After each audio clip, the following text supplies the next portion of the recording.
얼마 전 60대 친구들과 오랜만에 동창 모임을 가졌습니다. 반갑게 인사를 나누고 자리에 앉으니 역시나 이야기는 자연스럽게 각자의 인생 성공담으로 이어졌죠. 주식으로 큰돈을 번 친구, 부동산 투자로 아파트를 여러 채 소유하게 된 친구 이외에도 자식들의 성공과 멋진 노후 생활 자랑까지 이어지면서 자리는 점점 열기를 더했습니다.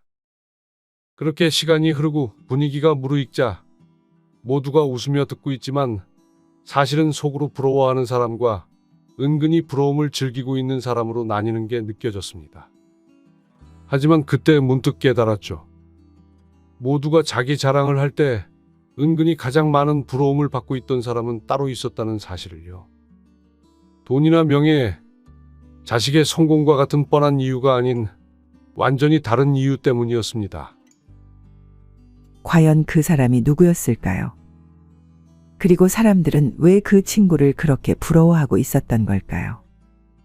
그래서 오늘은 나이가 들어 모임에 나갔을 때 가장 큰 부러움을 사는 3가지 유형의 사람들에 대해 이야기 나눠보겠습니다. 영상을 끝까지 시청하시면 여러분은 앞으로 다른 사람들의 뻔한 자랑거리에 주눅들지 않고 모임에서 부러움을 받는 주인공이 되실 겁니다. 주제가 궁금하시다면 구독과 좋아요 부탁드립니다. 여러분의 클릭 한 번이 다음 영상을 빠르게 만나는 가장 쉬운 방법입니다. 그럼 바로 시작해 보겠습니다. 첫 번째, 은퇴 후에도 계속 일하는 사람.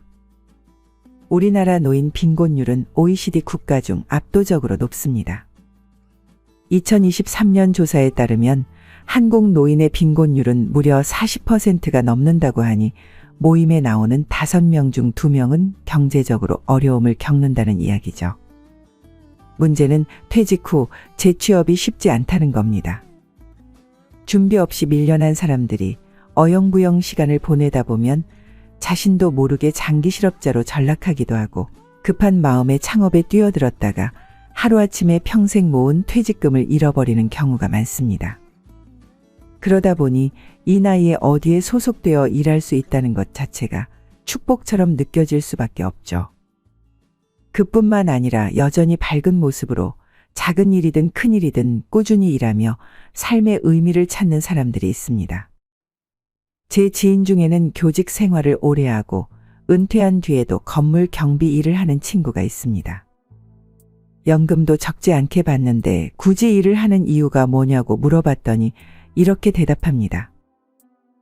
나이가 들어도 내 힘으로 뭔가를 할 수 있다는 그 자체가 행복하다. 라고요. 얼마나 멋진 말입니까? 매일 아침 출근할 곳이 있어 삶의 활력을 느낀다고 말하더군요. 돈 때문만이 아니라 일하는 것 자체가 삶의 의미와 존재감을 느끼게 하는 거죠. 이 말에 모인 친구들은 모두 고개를 끄덕였습니다. 그런 친구가 가장 부럽다고 다들 인정했죠. 노인 일자리 사업에 참여하는 어르신들도 비슷한 이야기를 합니다. 70대 양재식 어르신은 공공기관의 관리직으로 재취업하셨는데 그분은 월급이 많지는 않지만 규칙적으로 출퇴근하니 건강관리에도 도움이 되고 무엇보다 사회에서 인정받고 있다는 느낌이 너무 좋다고 하셨습니다.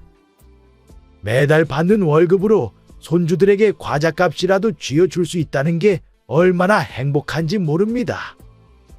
그 말을 듣고 나니 사회적 역할이 주는 만족감이 얼마나 큰 가치인지를 다시금 깨달았습니다.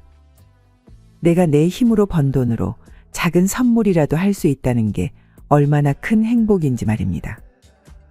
이것이 삶의 활력을 주는 원동력이 되죠. 이런 분들은 모임에 나와도 표정이 밝습니다. 나 요즘 일이 바빠 죽겠어. 하면서도 웃고 계시죠.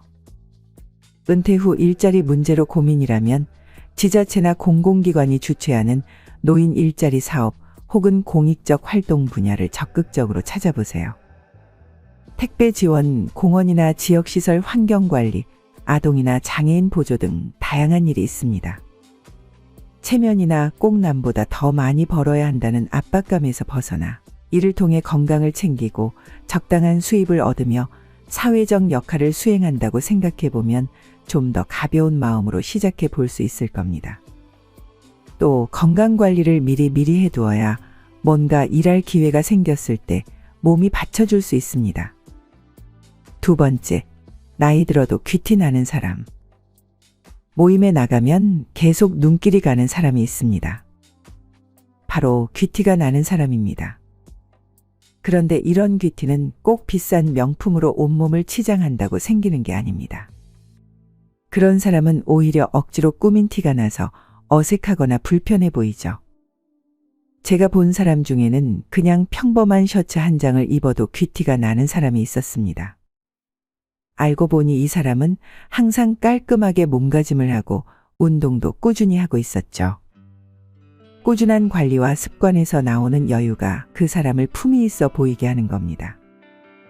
40이 넘으면 자기 얼굴에 책임을 져야 한다. 링컨 대통령이 한 유명한 말입니다. 링컨은 대통령 재임 중 인사 추천을 받을 때 한 사람의 얼굴을 보고 거절한 적이 있었습니다. 추천자가 얼굴은 본인 책임이 아니라 부모가 그렇게 낳아준 것이니 그걸 문제 삼으면 안 된다고 말했습니다. 그러자 링컨은 40이 넘으면 자기 얼굴에 책임을 져야 한다. 40 이후의 얼굴은 스스로 만드는 것이다. 라고 답했다고 합니다. 사람의 인상은 나이 들면서 바뀌는 경우가 많죠. 어떤 삶을 살아왔고 어떤 인성과 행적을 가졌는지가 그 사람의 얼굴에 드러나기 때문입니다. 인상 써서 생긴 주름과 미소 지어 생긴 주름이 다르고 찌든 삶이 만든 인상과 성취하는 삶이 만든 인상도 다릅니다. 귀티는 결국 평생 쌓아온 인격과 건강하고 깔끔한 생활 습관에서 나오는 거죠. 나이가 들수록 사람들에게 편안한 미소를 지어주는 사람, 작은 일에도 감사한 마음을 표현하는 사람, 그리고 타인의 말을 잘 경청해주는 사람이야말로 진짜 귀티가 나는 사람입니다. 이런 사람 옆에 있으면 덩달아 기분도 좋아지고 삶의 품격이 느껴지기 마련이죠. 일상에서 작은 일에도 감사하다 말하고 나를 만나는 사람들에게 따뜻한 말을 건네보세요. 그렇게만 해도 어느 순간 여러분은 사람들의 선망 대상이 되어 있을 것입니다. 이외에도 말 잘하는 사람, 축하받을 일이 있어 이번 모임에서 밥 사는 사람 등 어떤 모임에 가든 어떤 이유로든 부러운 사람들이 수없이 많죠.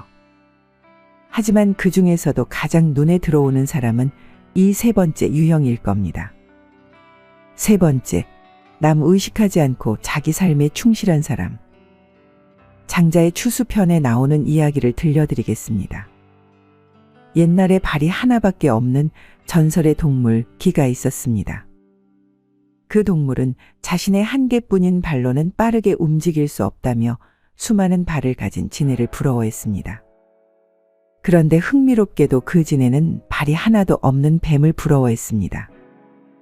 많은 발이 오히려 불편하고 발 없이도 유연하게 미끄러지듯 움직이는 뱀이 부럽다고 했죠. 뱀은 뭐라고 했을까요? 뱀은 형체 없이 세상 어디든 불어가는 바람을 부러워했습니다. 몸에 제약 없이 자유롭게 움직일 수 있기 때문입니다. 하지만 바람은 눈이 부럽다고 했습니다.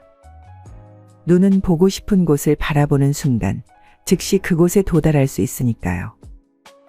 눈은 마음을 부러워했습니다. 마음은 보지 않고도 모든 것을 꿰뚫어 볼 수 있으니까요. 그래서 마음에게 물었죠. 당신은 세상에 부러운 것이 없나요? 라고 말입니다. 그러자 마음은 이렇게 대답했습니다. 제가 가장 부러워하는 것은 전설의 동물인 기입니다. 이렇게 모든 존재가 서로를 부러워하고 있었던 것이죠. 우리 인간의 삶도 이와 다르지 않습니다. 건강하지만 가진 것 없는 사람은 부자를, 부자는 권력자를, 권력자는 다시 건강한 사람을 부러워합니다. 모두가 자신에게 없는 것을 가진 상대를 부러워하느라 정작 자신이 가진 것의 소중함과 아름다움을 깨닫지 못합니다. 어쩌면 평생 그것을 알지 못할지도 모르죠. 이쯤에서 우리는 부러움이란 결국 영원히 갈증을 느끼는 것과 같다는 것을 깨닫게 됩니다. 이러한 만족감은 항상 다른 이와의 비교 속에서만 형성되기 때문이죠. 그럼 이렇게 물어보시는 분들도 있을 겁니다. 부러움은 자연스러운 감정인데 어떻게 통제할 수가 있나요? 하고 말이죠. 장자는 공간, 시간, 지식에서 자유로워질 때 비로소 부러움이나 고집, 편견 같은 마음의 굴레에서 벗어날 수 있다고 말합니다. 우물 안에 사는 개구리에게 바다가 얼마나 넓은지 설명할 수 없다. 그 개구리는 우물이라는 공간에 묶여 있기 때문이다. 여름에만 사는 벌레에게 얼음의 차가움을 설명할 수 없다. 그 벌레는 여름이라는 시간에 갇혀 있기 때문이다. 작은 시골 마을의 선비에게는 진정한 도를 설명할 수 없다. 그는 자신이 배운 지식에만 얽매여 있기 때문이다. 여기서 장자가 말하는 우물이라는 공간과 여름이라는 시간 그리고 배움이라는 지식은 모두 인간의 마음을 속박하는 편견들입니다. 그만한 공간에서 짧은 시간을 살아가면서 자신이 최고로 잘났고 자기 생각만 옳다고 고집하는 사람들의 모습에서 장자는 자유를 잃어버린 인간의 한계를 발견한 것이죠. 물론 부러움은 때로 우리를 성장시키고 더욱 노력하게 만드는 힘이 될 수 있습니다. 젊을 때는 그러한 부러움이 필요할지 모르지만 나이가 들어 은퇴한 후에는 단지 건강하게 살아있다는 사실 자체만으로도 진정한 행복과 자유가 아닐까요? 현재 내가 누리고 있는 것들에 감사하는 마음, 소중한 사람들과 어떤 의미 있는 관계를 맺고 있는지 되돌아보는 것이 중요하죠. 이렇게 현재에 만족하며 자신의 가치를 인정할 줄 아는 사람은 내면의 진정한 자유를 얻게 됩니다. 그들은 더 이상 남을 부러워할 필요가 없기 때문이죠. 이런 사람들은 무언가를 더 채우기 위해 아등바등 애쓰며 사는 것이 아니라 오히려 가진 것을 나누며 자신을 위한 의미 있는 시간을 보냅니다. 그러다 보니 그들의 표정과 분위기에서는 자연스러운 편안함과 인생에 대한 충만한 만족감이 느껴지죠. 나이가 들어 여유롭게 삶을 바라볼 수 있게 되었을 때 우리는 비로소 진정으로 부러워할 만한 사람이 누구인지 깨닫게 되는 것 같습니다. 화려한 경력이나 큰 재산, 명성을 가진 사람보다 자신의 삶에 충실하고 만족하며 타인의 시선에 좌우되지 않는 사람, 바로 그런 사람이 우리의 마음을 사로잡는 것이죠. 오늘 이렇게 모임에서 사람들의 부러움을 한 몸에 받는 3가지 유형의 사람에 대해 함께 이야기 나눠봤습니다. 여러분은 어떤 생각이 드셨나요? 아마 공감되는 부분이 많았을 겁니다.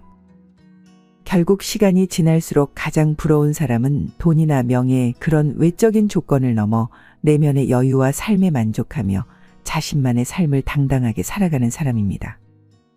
지금 이 순간까지 이 영상을 시청하고 계신 여러분들은 이미 자기 삶에 진심으로 관심을 가지고 더 나은 내일을 꿈꾸시는 분들이기 때문에 분명 멋진 황금빛 노후를 만들어 가실 수 있을 거라 믿습니다.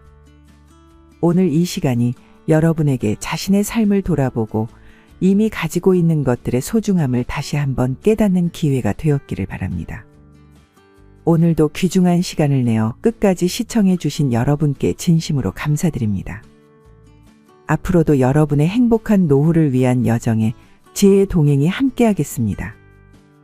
구독과 좋아요 눌러주시고 다음 영상에서도 꼭 만나 뵙길 바랍니다. 감사합니다.